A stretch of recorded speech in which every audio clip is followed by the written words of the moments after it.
मेरे मामा जी रात की ड्यूटी करते थे। मैं अपने मामा जी के घर रहता था। एक रात में सोया हुआ था। मेरी मामी ने सुर्ख नाइटी पहन रखी थी और इसकी नाइटी इस कदर थी, जैसे ही मैंने मामी को देखा तो मैं अपने जज्बात पर काबू न रख सका। मामी ने कहा, अमित, तुम मेरे पास आओ। तुम्हारे मामा जी तो कभी कभी घर आते हैं। अब तुम ही मेरा साथ दो और तुम ही मेरी हर ख्वाहिश को पूरा करो। मेरे मामा जी की 2 जवान बेटियां थीं। वह भी मुझसे प्यार करती थी और वह भी मुझसे वह सब करना चाहती थी जो उनकी माँ मेरे साथ करना चाहती थी। मैं इकलौता ही मर्द था और इन 3 जवान लड़कियों के साथ रात को एक ही छत में वक्त गुजारना कितना मुश्किल था। एक रात मामी ने मुझे अपने कमरे में बुलाया। मैं मामी के कमरे में चला गया। मामी ने मुझे बेड पर धक्का दिया और अपनी नाइटी को साइड पर किया और अपने दोनों, जब मेरे मामा जी ने अपनी नौकरी बदल ली और उनकी नई नौकरी में नाइट शिफ्ट शुरू हो गई। इस बदलाव के साथ ही मेरी भी एक नई नाइट शिफ्ट शुरू हो गई थी। लेकिन मेरी ड्यूटी मामा जी की तरह किसी कंपनी में नहीं, बल्कि उनकी गैर मौजूदगी में मामी के घर पर थी। इससे पहले मैं मामी के घर पर बहुत कम जाया करता था। मामी का घर मेरे लिए हमेशा से एक अजीब सी जगह रही थी, क्योंकि वहां पर कोई लड़का नहीं था और मेरी किसी के साथ खास दोस्ती नहीं थी।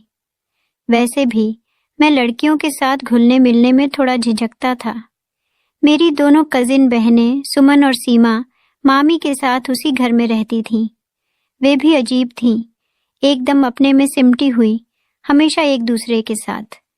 वे किसी और से बात करने में रुचि नहीं रखती थीं। मैंने कभी उन्हें बाहर जाते या किसी से मिलते जुलते नहीं देखा। चाहे कोई भी पारिवारिक फंक्शन हो, शादी ब्याह हो या कोई अन्य खुशी का मौका, वे दोनों बिल्कुल भी शामिल नहीं होती थीं। लोग हमेशा उनकी इस बात को लेकर बातें करते थे। अक्सर लोग मामी से पूछते, आपकी बेटियां बाहर क्यों नहीं आती? ये इतनी कम मिलती जुलती क्यों हैं? मामी हर बार मुस्कुराकर कहती, उन दोनों को कहीं आने जाने का शौक ही नहीं है। सारा वक्त वह अपने कमरे में ही गुजार देती है। मामी की यह बात सुनकर हमेशा मुझे कुछ संदेह होता था, क्योंकि उनकी मुस्कुराहट में एक अजीब रहस्य छिपा रहता था। मामा जी की नाइट शिफ्ट शुरू होने के बाद मुझे उनके घर पर अधिक समय बिताने का मौका मिला। मामी ने कहा, तुम्हें यहाँ रहकर हमारी मदद करनी होगी। आखिर तुम्हारे मामा जी अब रात भर घर पर नहीं रहेंगे। मैंने सहमति में सिर हिला दिया, लेकिन अंदर ही अंदर मैं सोच रहा था कि आखिर मामी को मेरी मदद की क्या जरूरत है। पहले दिन जब मैं मामी के घर गया, मैंने देखा कि सुमन और सीमा अपने कमरे में बंद थीं, जैसे हमेशा रहती थीं। मामी ने मुझे उनका कमरा दिखाया, जो घर के पिछवाड़े में था, और कहा, ये दोनों यहीं रहती हैं। इन्हें बाहर के शोर शराबे से दूर रहना पसंद है। उनका कमरा देखने में काफी साधारण था, लेकिन एक चीज ने मेरा ध्यान खींचा। कमरे की खिड़कियों पर मोटे मोटे पर्दे लगे हुए थे, जो न केवल सूरज की रोशनी को अंदर आने से रोकते थे, बल्कि बाहर की आवाजें भी अंदर नहीं आने देते थे। मैंने सोचा कि इतनी सुंदर 2 लड़कियां इस तरह से अपने कमरे में बंद क्यों रहती हैं। जैसे जैसे समय बीतता गया, मैंने देखा कि सुमन और सीमा की दिनचर्या में कोई बदलाव नहीं आ रहा था। वे हमेशा अपने कमरे में बंद रहती और जब भी मैं उन्हें देखता, वे बहुत ही शांत और गहरी सोच में डूबी हुई लगती। वे कभी कभार ही कमरे से बाहर आती थीं, वह भी केवल खाना खाने के लिए या मामी की कोई मदद करने के लिए। एक दिन मैंने मामी से पूछ ही लिया, मामी, आखिर सुमन और सीमा इतना अलग थलग क्यों रहती हैं?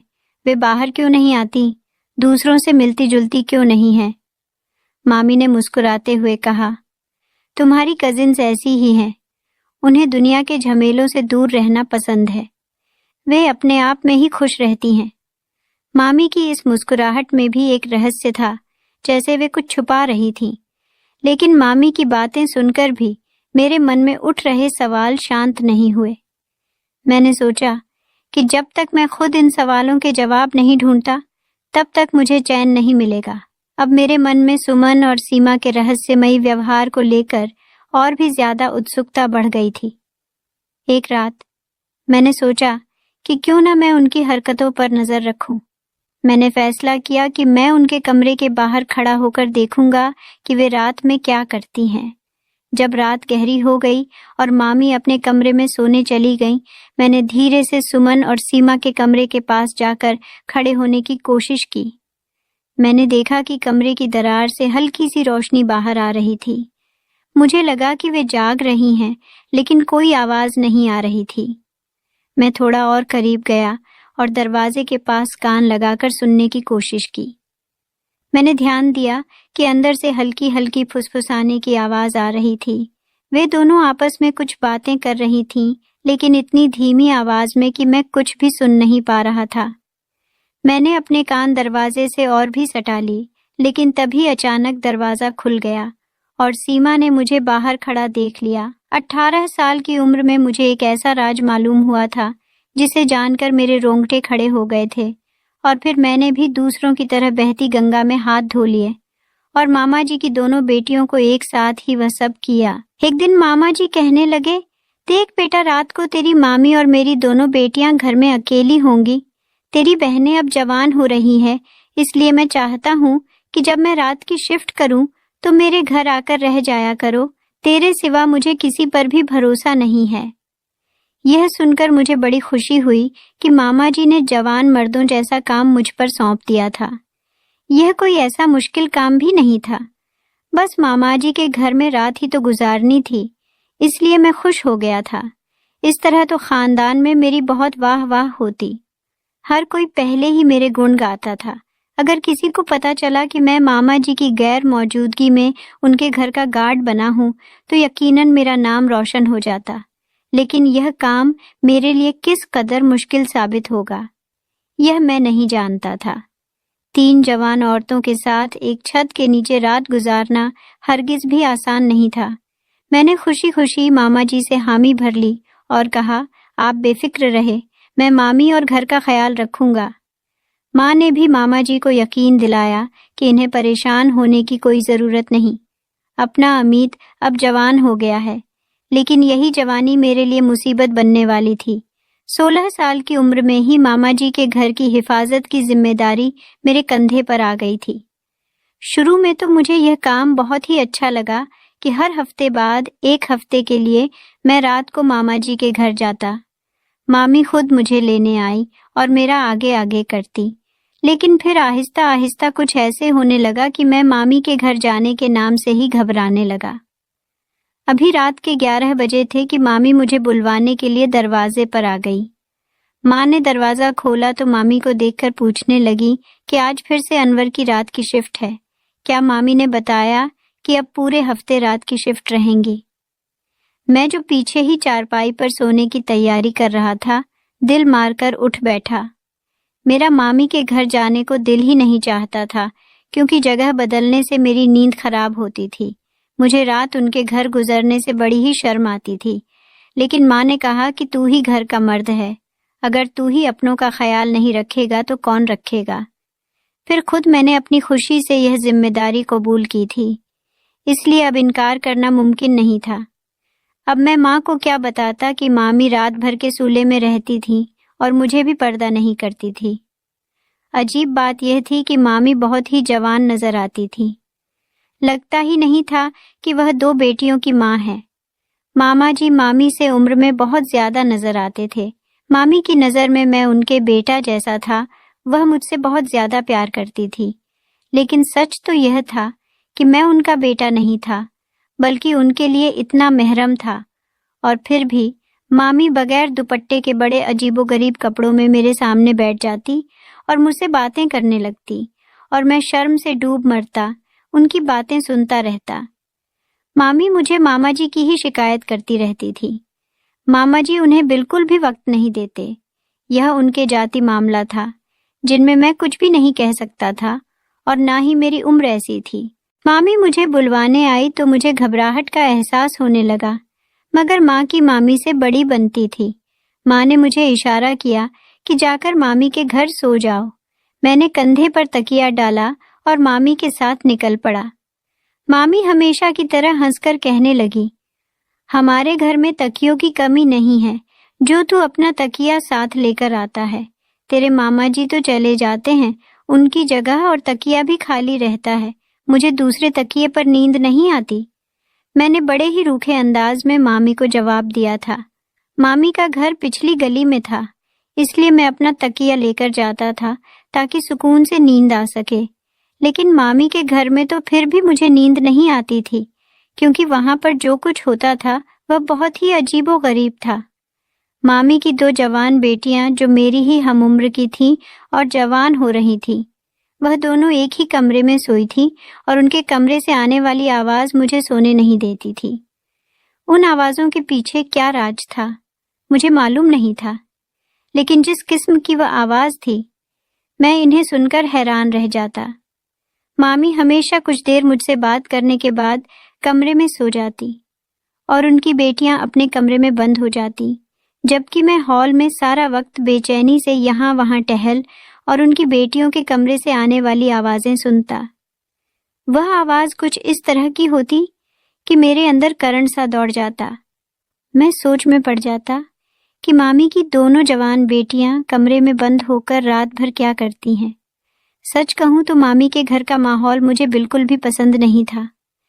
मेरे घर में माँ और छोटी बहन थी, लेकिन माँ ने कम उम्र से ही बहन को चाल चलन का सबक सिखाया था।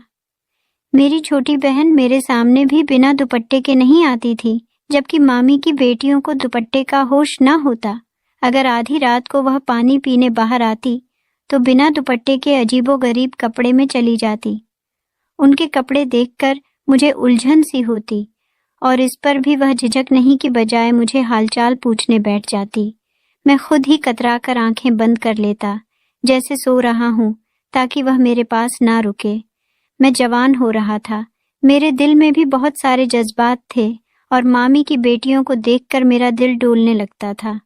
अंधेरे में अपने आप पर काबू रखना और भी मुश्किल लगता।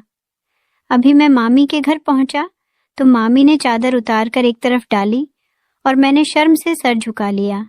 वह खुद ही जाकर मेरे लिए गर्म गर्म दूध का गिलास ले आई। कहने लगी, चल ये पी ले, सर्दी बहुत है, इसके बाद सुकून से सो जाना। वैसे तो मुझे चोरी चाकरी का डर नहीं है, लेकिन तुम्हारे मामा जी हमें अकेला रहने को मना करते हैं और फिर तेरे आने से मेरा भी तो डर खत्म हो जाता है। मैंने मामी के हाथ से गिलास लिया और जल्दी से दूध खत्म करके मामी को गिलास पकड़ा दिया।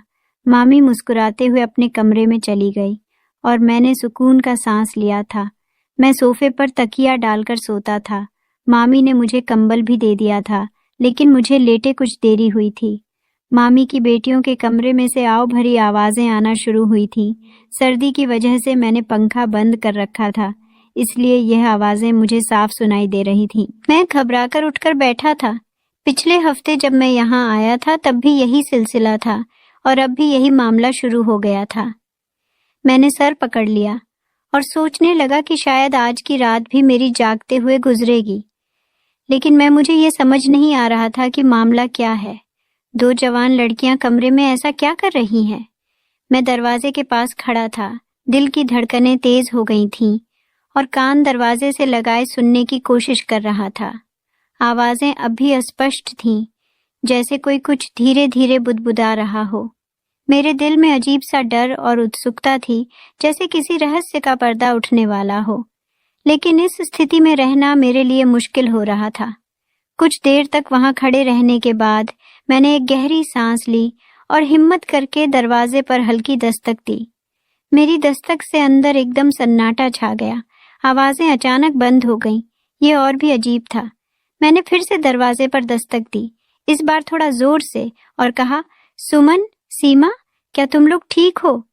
कुछ पलों के बाद अंदर से सुमन की आवाज आई, हाँ भाई, हम ठीक हैं, आप क्यों नहीं सो रहे? उसकी आवाज में हल्का सा घबराहट का एहसास था। मैंने महसूस किया कि वह कुछ छुपाने की कोशिश कर रही है। तुम्हारे कमरे से अजीब आवाजें आ रही थीं, मैंने कहा। क्या सब ठीक है? सुमन हंसने की कोशिश करते हुए बोली, ओह कुछ नहीं, हम बस आपस में बातें कर रहे थे। रात में नींद नहीं आ रही थी तो थोड़ा हंस मजाक कर रहे थे। मुझे उसकी बातों पर यकीन नहीं हुआ। उसकी हंसी में कुछ अजीब सा था, जैसे वह कुछ छुपाने की कोशिश कर रही हो।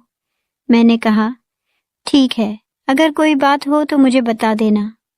मैं वापस मुड़ा और अपने सोने की जगह पर लौट आया, लेकिन दिमाग में कई सवाल उमड़ने लगे। मैंने कोशिश की कि मैं उन आवाज़ों के बारे में ना सोचूं और सोने की कोशिश करूं, लेकिन नींद मेरी आंखों से कोसों दूर थी।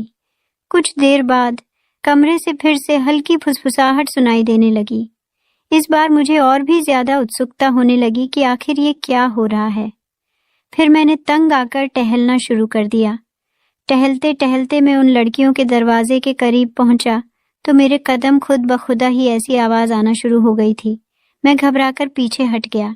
मैं सोचने लगा कि मैं माँ को साफ मना कर दूंगा कि मैं इन लोगों के घर नहीं आऊंगा। न जाने यहाँ क्या चल रहा था। शायद मामी ने अपनी बेटियों की परवरिश ही ठीक नहीं की थी। मैं जाकर सोफे पर बैठा था कि थोड़ी देर बाद मामी की बेटियों के कमरे का दरवाजा खुला और उनकी बड़ी बेटी रेशमा कमरे से बाहर आई। मुझे जागता देखकर पहले तो उसके चेहरे का रंग बदला और फिर वह पूछने लगी कि तुम अभी तक सोए क्यों नहीं हो। मैंने उसे कहा, मुझे नींद नहीं आ रही, तुम क्यों जाग रही हो। वह गड़बड़ा गई और फिर कहने लगी, मैं तो पानी पीने के लिए आई थी। हम तो रात को जल्दी सो जाते हैं। इसके चेहरे पर साफ झूठ लिखा हुआ था। मामी ने जब मुझे दूध का गिलास दिया तो वह दोनों अपने कमरे में पानी का जग और गिलास लेकर गई थी। फिर वह किचन में क्यों आई थी? और हैरत की बात यह थी कि उसने पानी पिया भी नहीं था, बल्कि वह किचन के अंदर चली गई थी और फिर कुछ देर बाद अपने हाथ में कोई चीज दबाकर बाहर निकाली थी। जब उसने अपने वजूद पर मेरी नजरों को महसूस किया तो जल्दी से अपना हाथ पीछे कर लिया। मैंने माँ को कितनी बार मना किया है कि तुम्हें ना बुलाया करें, तुम्हारी नींद भी खराब होती है, लेकिन माँ पापा की वजह से मजबूर है। यह कहकर वह वापस जाने लगी। मेरी नजरें अभी उसके वजूद पर जमी थीं। वह पूरी तरह जवान हो चुकी थी और ऐसा लग रहा था जैसे बहुत ज्यादा थकी हुई है, जैसे उसकी कमर में दर्द हो रहा हो और दूसरे हाथ में उसने न जाने क्या छुपा रखा था। मैं हैरान था कि वह किचन में से ऐसी क्या चीज लेकर गई थी जिसे मुझसे छुपाने की जरूरत पड़ गई थी। वह अच्छी खासी हट्टी कट्टी जवान लड़की थी। इसकी कमर को क्या हुआ है? इसकी तो चाल भी लंगड़ाती महसूस हो रही थी।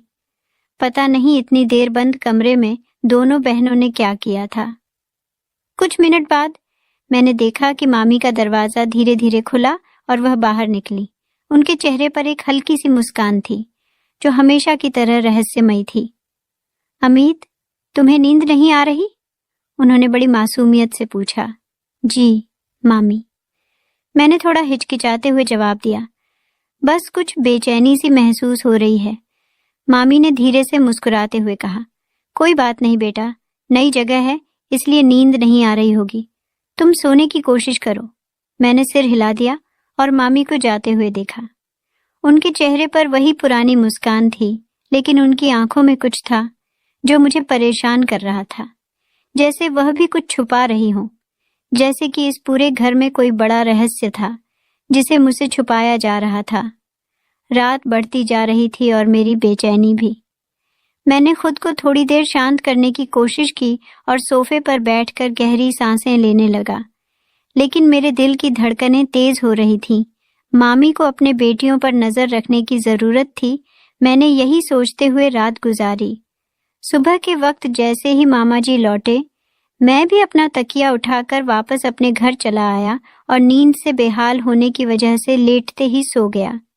सुबह के वक्त माँ ने मुझे उठाया और गुस्सा करने लगी, ये सोने का कौन सा वक्त है?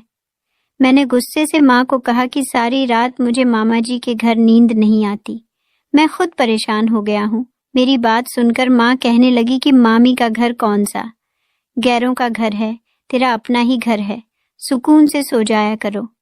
तेरी मामी तो वैसे ही तेरा इतना ख्याल रखती है। मैंने माँ से कहा, वह तो ठीक है, लेकिन मेरा अब वहां जाने को दिल नहीं करता, तू ही चली जाया करो। मेरी बात सुनकर माँ ने मुझे गुस्से से देखा और कहने लगी, मैं खुद औरत, वहां जाकर कौन सी उनकी हिफाजत कर लूंगी। मुझे मालूम था कि माँ से बहस करने का कोई फायदा नहीं है, इसलिए खामोश हो गया। 6 दिन और बाकी थे और मुझे किसी तरह वहां जाकर रातें गुजारने थे। पहले मैं पंखा चलाकर मामी के घर सोता था, इसीलिए मुझे उनके बेटियों की आने की आवाज सुनाई नहीं देती थी। लेकिन मौसम ठंडा होने की वजह से जब से मैंने पंखा बंद किया था तब से मैं ये अजीबोगरीब आवाज़ सुन रहा था। और अब तो मैं जानबूझकर दरवाजे के करीब जाकर सुनने की कोशिश करता था कि आखिर क्या हो रहा है। लेकिन हैरत की बात थी कि मैं अब तक नहीं जान सका था कि यह आवाज़ कैसी है और किचन से क्या छुपा कर ले गई थी।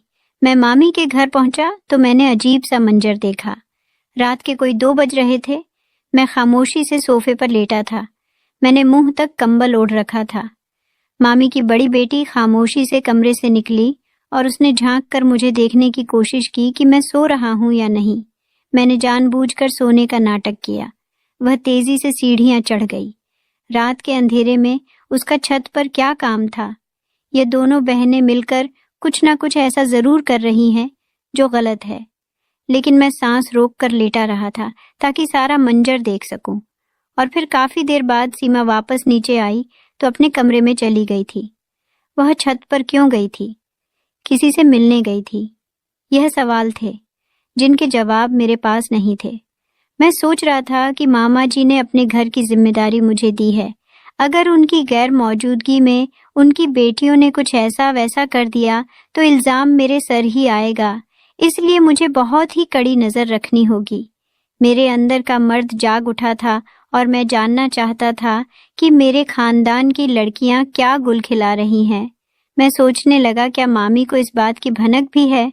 क्या वह कोई खतरे में है या फिर खुद कोई खेल खेल रही है? मैंने सोचा कि मामी को इस बारे में बताना चाहिए, लेकिन फिर यह सोचकर रुक गया कि अगर मैं उन्हें सब कुछ बता दूं तो क्या वे मेरी बातों पर यकीन करेंगी या फिर वे सोचेंगी कि मैं उनके परिवार की छवि को खराब करने की कोशिश कर रहा हूं। सुबह होते ही मैंने खुद को थका हुआ महसूस किया, लेकिन मन में ठान लिया कि जब तक मैं सच्चाई नहीं जान लूंगा तब तक चैन से नहीं बैठूंगा। मैंने निश्चय किया कि अगले दिन मैं और भी सतर्क रहूंगा और यह पता लगाऊंगा कि सीमा और सुमन आखिर क्या कर रही हैं और क्यों। और फिर जब अगली रात में मामा जी के घर गया और सीमा दोबारा से सीढ़ियां चढ़कर चुपके से छत पर गई तो मैं भी दबे पांव उसके पीछे चल पड़ा। और जो मंजर मैंने वहां देखा वह देखकर मैं कांप उठा। मैं काफी देर तक कमरे के पीछे छुपे खामोशी से उसे देख रहा था। अपने आप पर मैंने काबू किया और फिर जब मेरे सब्र की हद पार हो गई तो मैं इसके सामने जाकर खड़ा हो गया। मुझे देखते ही वह घबरा गई और डर के मारे इसका चेहरा फीका पड़ गया। उसने जल्दी से ही वह सामान समेटा और छत से नीचे आ गई और गुस्से से कहने लगी, तुम यहाँ क्या कर रहे हो? मैंने उसे बालों से पकड़ा और पूछा, ये सब क्या है? तुम्हें शर्म नहीं आती? सच तो यह था कि मेरा दिल बेईमान होने लगा था। एक जवान लड़की को ऐसे देखकर मेरे जज्बात बेकाबू होने लगे थे। इसीलिए मैंने जानबूझकर अपने गुस्से को खुद पर हावी किया और गुस्से में उससे पूछा कि तुम आंधी रात को यहाँ क्या कर रही हो? वह कहने लगी, मैं जो भी कर रही हूँ। तुम पूछने वाले कौन हो? जाओ और जाकर अपना काम करो। मैंने कहा, ठीक है, मैं मामा जी को बता दूंगा। तुम छत पर क्या हरकतें करती हो? किस लिए कर रही हो? ये सब तुम्हारे कमरे से आने वाली आवाजों का मतलब भी मैं समझने लगा हूँ। मेरी बात सुनकर वह मेरे कदमों में गिर गई और कहने लगी, तुम कुछ नहीं जानते, इसीलिए खुदा के वास्ते पापा से कुछ न कहना। और इसके बाद उसने जो कुछ मामी के बारे में बताया वह सुनकर मेरी रूह कांप उठी। मैं सोच भी नहीं सकता कि बाहर से अच्छी नजर आने वाली मामी अपने बेटियों के साथ ऐसा भी कर सकती है। जो कुछ हमने किया था वह माँ की वजह से किया था और यह सुनकर वाकई मेरे कदमों तले से जमीन निकल गई थी। उसने मेरे आगे हाथ जोड़ दिया और कहने लगी, तुम ये बात पापा को मत बताना, हमारे साथ बहुत बुरा होगा। मैं इसकी बात मान गया, लेकिन उसे कहा कि तुम आइंदा ऐसी कोई हरकत नहीं करोगी। अपने कमरे में जाओ और दोबारा रात के बाद कभी छत पर ना आना। वह फौरन ही अपने कमरे की तरफ दौड़ पड़ी और मैं सोचने लगा कि इस मसले का क्या हल निकाला जाए, लेकिन आंखें बंद करके सीमा की बात पर यकीन करना भी मेरे लिए आसान नहीं था। मैंने कभी मामी को इतना बुरा नहीं देखा था। वह बेबाक जरूर थी, लेकिन कभी मैंने इन्हें ऐसी कोई हरकत करते नहीं देखा था कि मैं फौरन ही सीमा की बातों पर भरोसा कर लेता। इसलिए मेरे लिए सच्चाई जानना जरूरी था।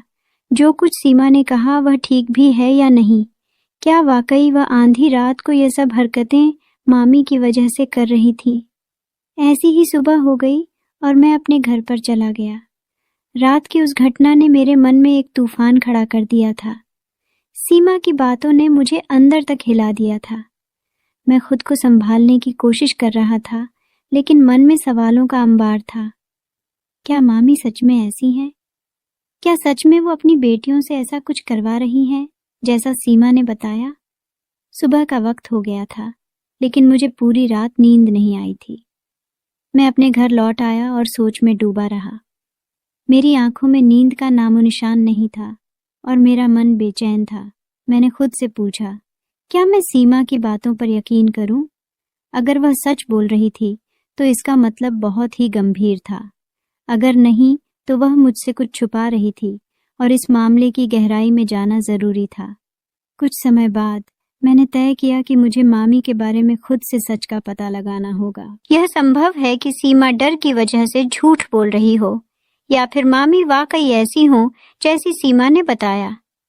जब दोपहर के वक्त सोकर उठा तो मेरे दिमाग में सीमा के ही ख्याल आ रहे थे और मैं सच जानने के लिए मामा जी के घर पहुंच गया। लेकिन मैंने घर का दरवाजा न बजाया, बल्कि उस चाबी का इस्तेमाल किया जो मामा जी ने मुझे दी थी, और खामोशी से दरवाजा खोलकर मैं सीधा अंदर दाखिल हो गया। और जो मंजर मैंने देखा, उसे देखने के बाद न सिर्फ मेरे होश उड़ गए, बल्कि मुझे सीमा की हर बात पर यकीन आ गया। उसकी छोटी बहन सुमन की दबी दबी सिसकियां सुनाई दे रही थी। वह दोनों अपनी आवाज दबाने की भरपूर कोशिश कर रही थी। मेरी मामी उनके सर पर खड़ी उन्हें अपने जुल्म का निशाना बना रही थी। मामी के हाथ में लाइटर था। उनका जी चाहता वह दोनों बहनों को वहीं जलाती। मैं हक्का बक्का सा यह मंजर देख रहा था। मुझे वाकई यकीन नहीं आ रहा था कि मामी दोनों बेटियों पर इस कदर जुल्म करती है। सीमा ने रात मुझे छत पर बताया था कि मामी उनकी सगी माँ नहीं है। मामा जी की गैर मौजूदगी में उनकी नज़र से छुपकर मामी उन दोनों को बहुत मारती पिटती है, इन्हें जलाती है, इन पर जुल्म करती है। तब भी मामी को सुकून नहीं आता। दरअसल मामी के घर वालों ने उनकी मर्जी के बगैर इन्हें मामा जी के साथ विदा कर दिया था, और जब शादी के बाद पति के साथ जब इन्हें 2 बेटियां भी तोहफे में मिली तो वह दोनों की दुश्मन बन गई। फिर खुदा ने उनकी झोली में औलाद भी नहीं डाली। खूबसूरत नजर आने के लिए वह तंग कपड़े पहनती, खूब तैयार होती और बेबाकी से हर किसी के साथ पेश आती, लेकिन दोनों बेटियों को कमरे में रहने पर मजबूर कर देती।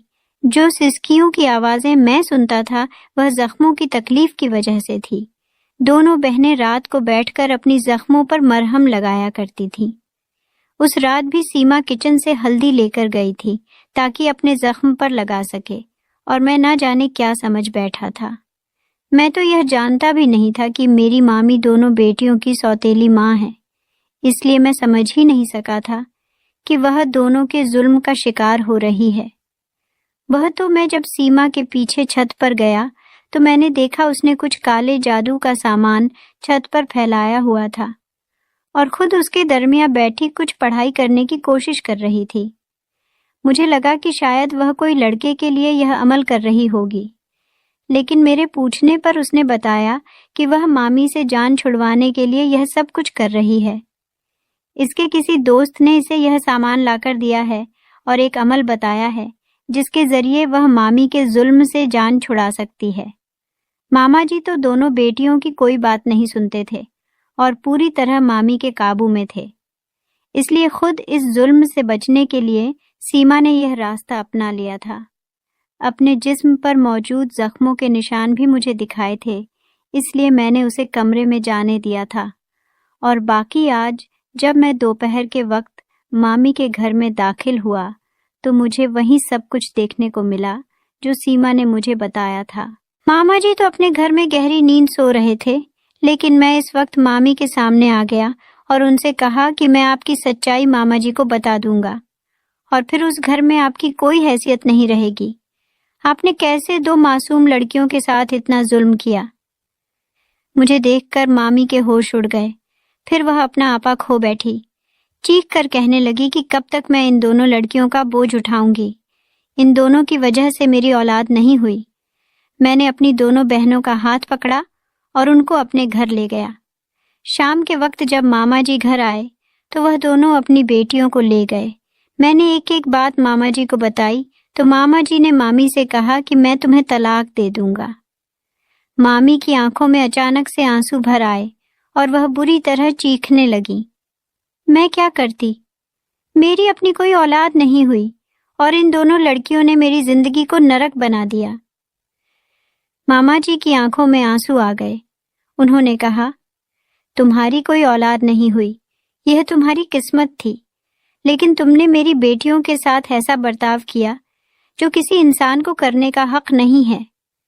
मामी ने अपने आंसू पोंछते हुए कहा, मैं नहीं चाहती थी कि मेरी जिंदगी में यह सब हो। मेरी इच्छा के खिलाफ मेरी शादी करवाई गई थी और अब मैं इस सब से तंग आ चुकी हूँ। मामा जी ने सख्त आवाज में कहा, तुम्हें कोई हक नहीं था कि तुम मेरी बेटियों के साथ ऐसा सुलूक करो। तुम्हारी हरकतों की वजह से मैं तुम्हें तलाक दे दूंगा। मामी ने मामा जी से माफी मांगी, लेकिन मामा जी का दिल टूट चुका था। उन्होंने साफ शब्दों में कह दिया कि अब इस रिश्ते का कोई भविष्य नहीं है। मामा जी ने मामी को छोड़ने का फैसला किया और सीमा और सुमन को अपनी बाहों में भर लिया। सीमा और सुमन के चेहरों पर राहत की एक झलक दिखी, लेकिन उनकी आंखों में अब भी डर का साया था। मुझे यकीन हो गया कि वे दोनों अब एक नए जीवन की शुरुआत करेंगी, जहां उन्हें मामी के अत्याचारों से मुक्ति मिलेगी।